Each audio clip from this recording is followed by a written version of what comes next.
మిత్రులందరికీ శుభోదయం. మిత్రులారా, మనం గత వీడియోలో అష్టదిగ్గజ కవులు గురించి తెలుసుకుంటూ అలసాని పెద్దన్న గురించి ఆ వీడియోలో చేయడం జరిగింది. మరి అదేవిధంగా అలసాని పెద్దన్నతో పాటు మరికొంతమంది అష్టదిగ్గజ కవులు, వారి ప్రాధాన్యతను గురించి ఈ వీడియోలో తెలుసుకుందాం. మరి ఈ వీడియోలో నంది తిమ్మన, దూర్జటి, తెనాలి రామకృష్ణుడు వీరి రచనలు, వారి యొక్క ప్రాధాన్యతను గురించి ఈ వీడియోలో మరి పరీక్షల్లో అడగదగినటువంటి అంశాల గురించి ఇప్పుడు చర్చించుకునే ప్రయత్నం చేద్దాం. మిత్రులారా, మరి సాహిత్య యుగంలో అష్టదిగ్గజ కవులకు ఒక ప్రాధాన్యత ఉందని, మరి ఈ ప్రబంధ యుగము అని మనం పిలుచుకోవటం జరిగింది శ్రీకృష్ణదేవరాయల కాలాన్ని. మరి ఈ అష్టదిగ్గజ కవులు ఉన్నటువంటి ప్రబంధ యుగానికి పురాణ యుగానికి పరిణామక్రమమే ప్రబంధ యుగంగా పేర్కొనడం జరిగింది. ఇది చాలా ప్రాధాన్యమైనటువంటి అంశం. ఏ యుగాన్ని పురాణ యుగానికి పరిణామక్రమం అని ప్రశ్న అడిగేటటువంటి అవకాశం ఉంది. కాబట్టి ప్రబంధ యుగాన్ని పురాణ యుగానికి పరిణామక్రమంగా మనం పేర్కొనవచ్చును.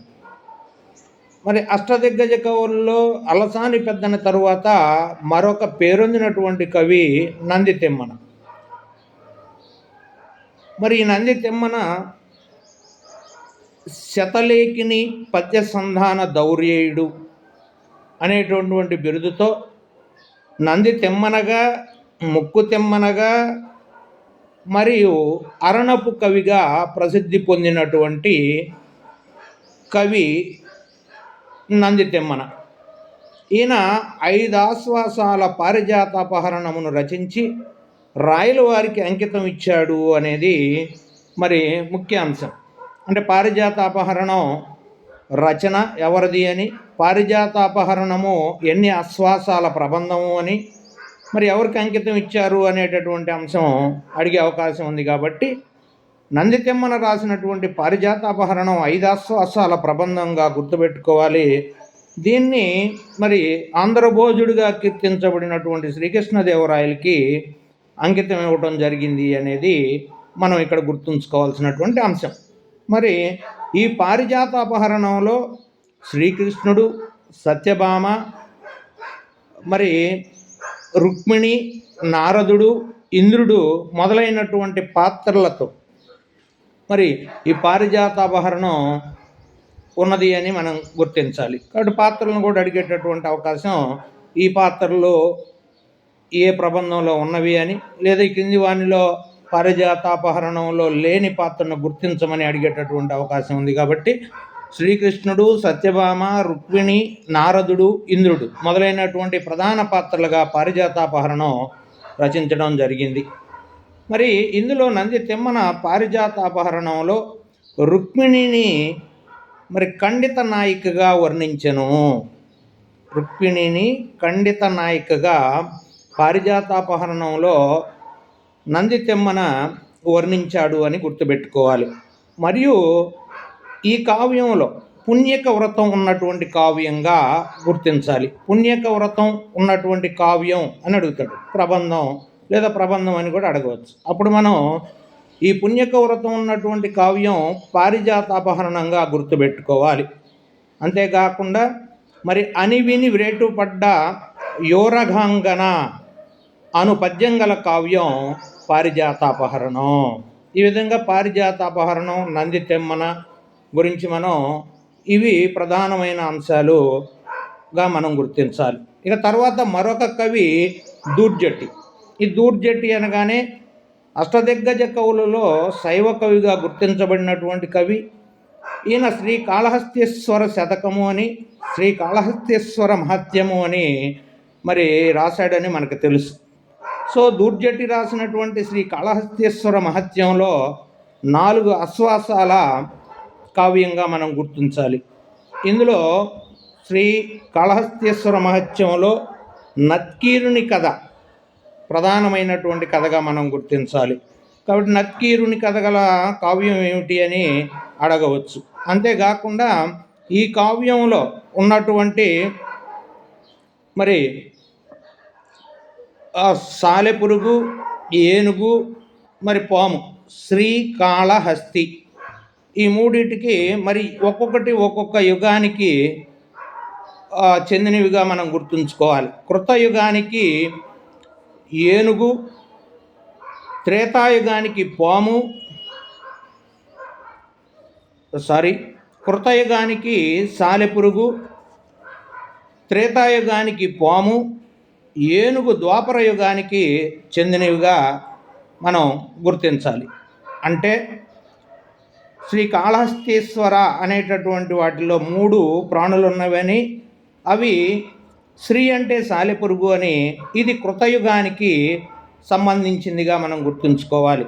అలాగనే కాళము అంటే పాము అని, ఇది త్రేతాయుగానికి చెందిందని మనం గుర్తుంచుకోవాలి. మరి అలాగనే హస్తి అంటే ఏనుగు అని, ఈ ఏనుగు ద్వాపర యుగానికి మరి చెందిందిగా మనం గుర్తుంచుకోవాలి.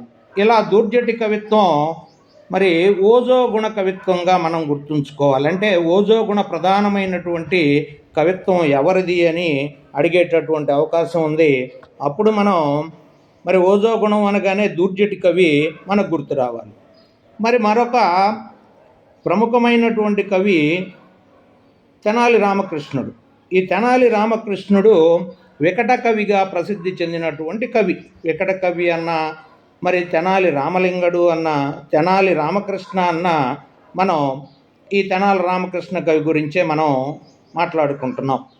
మరి ఇలా ఈ వికట కవిగా ప్రసిద్ధి చెందినటువంటి తెనాలి రామకృష్ణుడు 5 అశ్వాసాల పాండురంగ మహత్యం రచించి మరి విరూరి వేదాద్రికి అంకితం చేసి, పాండురంగ సుకవి పద్యంబు హరువును పాండురంగ విభుని పదగుంఫనంబును అని ప్రసిద్ధి చెంది, పంచ మహాకావ్యాలలో ఈ పాండురంగ మహత్యం కూడా ఒక కావ్యంగా గుర్తించబడింది అని మనం గుర్తించాలి.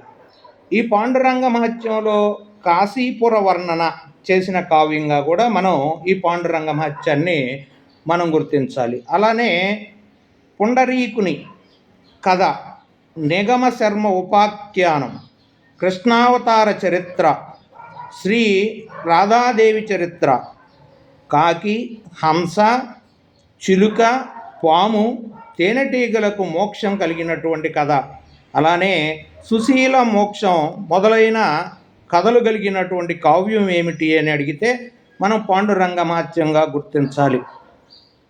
మరి మరొక తెనాలి రామకృష్ణ రాసినటువంటి మరొక రచన ఉద్భటారాధ్య చరిత్ర. ఈ ఉద్భటారాధ్య చరిత్రను రచించి మరి ఊరదేశ మంత్రికి ఇచ్చినటువంటి తెనాలి రామకృష్ణ కవి రచన ఏమిటి అంటే ఉద్భటారాధ్య చరిత్ర అని మనం పేర్కొనాలి. ఇది 3 అశ్వాసాల కావ్యంగా గుర్తించాలి.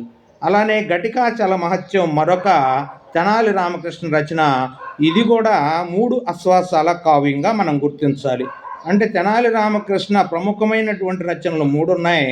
ఆ మూడిట్లో ఒకటి శ్రీ కాళహస్తీశ్వర మహత్యం 5 అశ్వాసాల కావ్యంగా, ఉద్భటారాధ్య చరిత్ర మరియు ఘటికాచల మహత్యం 3 అశ్వాసాల కావ్యాలుగా మనం గుర్తుంచుకోవాలి.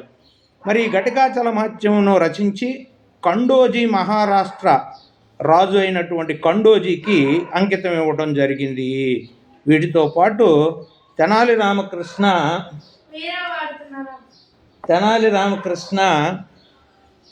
కవి కందర్పకేతు విలాసం మరియు హరిలీలా విలాసం అనే 2 అలభ్య రచనలు చేసిన వీటిని మనం ఈ విధంగా 3 అశ్వాసాల ఉద్భటారాధ్య చరిత్రను అంకితంపు పుచ్చుకుంటున్నటువంటి ఊరదేశ మంత్రి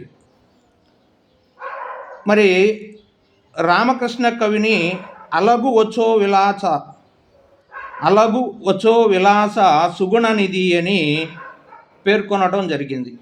అంటే 3 అశ్వాసాల ఉద్భటారాధ్య చరిత్రను అంకితం పుచ్చుకున్నటువంటి ఊరదేశ మంత్రి మరి ఆయనను కీర్తిస్తూ తెనాలి రామకృష్ణుణ్ణి అలగు వచో విలాస సుగుణానిది అని పేర్కొనటం మరి మనం గుర్తించాల్సినటువంటి అంశం. ఈ విధంగా మరి అష్టదిగ్గజ కవుల్లో ప్రధానమైనటువంటి నంది తిమ్మన, దూర్జటి, తెనాలి రామకృష్ణ కవుల గురించి మనం అధ్యయనం చేసినట్లయితే రాబోయేటటువంటి JL, DL, DSC, TGT, PGT ఇలాంటి పరీక్షల్లో ఏ విధంగా అడిగినా మనం జవాబు ఇవ్వవచ్చు అని మనం గుర్తించాలి.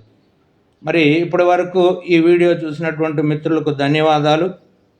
ఈ వీడియో నచ్చిన ప్రతి ఒక్కరూ ఒక లైక్ ఇచ్చి షేర్ చేయవలసిందిగా, టీఎస్ఆర్ కరెంట్ అఫైర్స్ని సబ్స్క్రైబ్ చేయవలసిందిగా ప్రార్థిస్తూ మరి ముగిస్తున్నాను. ధన్యవాదాలు.